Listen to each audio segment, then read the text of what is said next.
Soumaya Naaman Gsous, sociologue, article paru dans le site d'information Le 360 du 11 mars 2022.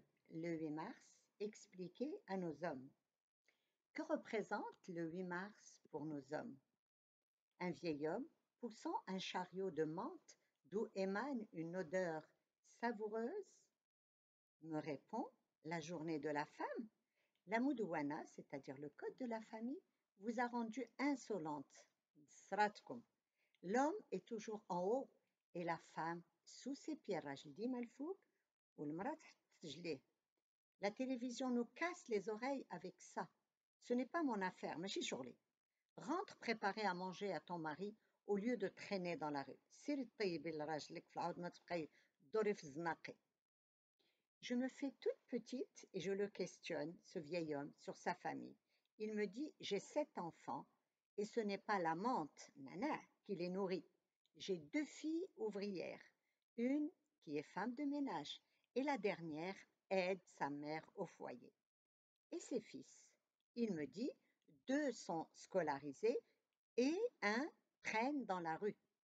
Je lui fais remarquer que ses filles travaillent pour lui et qu'elles méritent des droits. Fâché, il saisit son chariot et s'éloigne en vociférant. Toi, tu n'as pas d'homme qui te commande. Je demande à un jeune commerçant, la journée de la femme, pourquoi pas la journée des ânes? Passons. Je demande à un médecin de 45 ans qui me dit, c'est bien de rendre hommage à la femme, mais pas au détriment des droits masculins. Je demande à un banquier de 34 ans qui me répond, vous avez obtenu tout ce que vous vouliez avec le nouveau code de la famille. Vous cherchez quoi encore? Un étudiant de 23 ans me dit, des droits pour les femmes, oui, mais gardons le respect pour le droit des hommes. Les plus âgés des hommes s'en offusquent parfois de cette journée, bien sûr, du 8 mars, qui est la journée des droits des femmes. Les plus âgés peuvent s'offusquer, n'est-ce pas? Les plus jeunes l'acceptent, mais avec réserve et avec des conditions. Les revendications des droits des femmes dérangent nos hommes qui craignent pour leurs privilèges. Ce qui est étonnant, c'est que quand on parle aux hommes des droits des femmes, ils ne pensent qu'aux épouses qui veulent les léser. Ils oublient que la femme, c'est aussi la sœur, la fille, la mère, la tante, etc.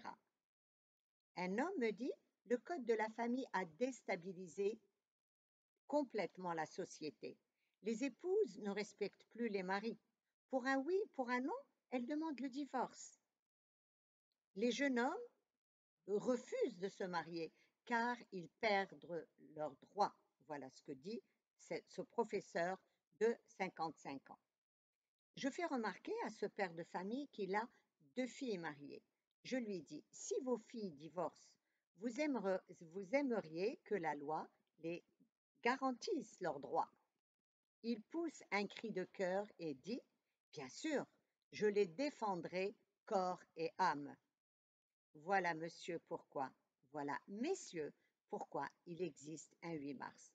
Pas pour vous ôter vos droits, mais pour garantir l'équité des droits des hommes et des femmes, afin que nous cohabitions dans l'harmonie et la justice. Mais vous les hommes, vous voulez des lois qui protègent vos filles et d'autres lois qui vous laissent vos privilèges face à vos épouses qui sont très souvent perçues comme vos adversaires. Les lois protègent les femmes contre les abus dont elles ont souffert pendant des siècles et des siècles.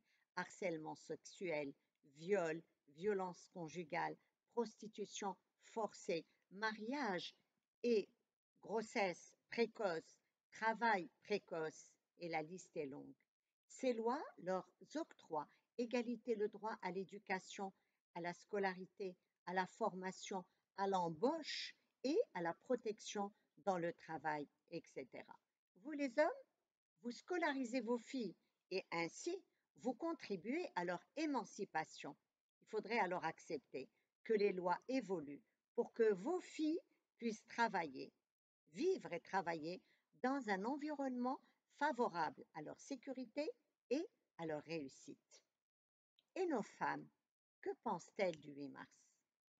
Cette journée est appréciée car, comme nous le dit une jeune femme, une fois par an, on pense à nous. Une autre femme dit la reconnaissance des combats des femmes.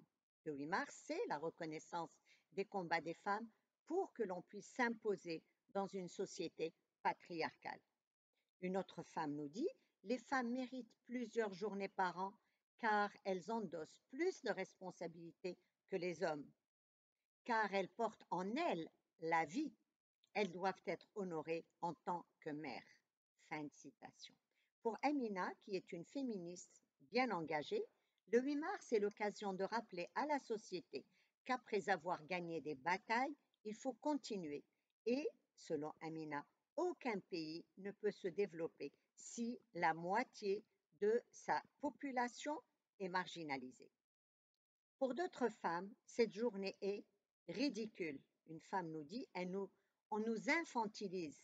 Le combat des femmes s'exerce tous les jours de l'année. Samira, commerçante de 34 ans, nous dit, on doit penser à nous toute l'année pour nous protéger dans la rue, contre la drague, pour nous protéger contre le vol de nos sacs dans la rue, de la discrimination au travail, de la violence, etc. Que l'on soit pour ou contre cette journée, il faut reconnaître que le 8 mars a insufflé des pratiques nouvelles qui en font un jour de fête pour consolider, encourager le leadership féminin. Des institutions étatiques et privées offrent à leurs employés femmes des fleurs, du chocolat ou autres, organisent des conférences et de l'animation artistique pour consolider justement le leadership féminin. Cette journée a également été visée par le marketing comme la Saint-Valentin. Des hommes en profitent pour exprimer aux femmes leur amour, leur amitié, leur affection, leur respect.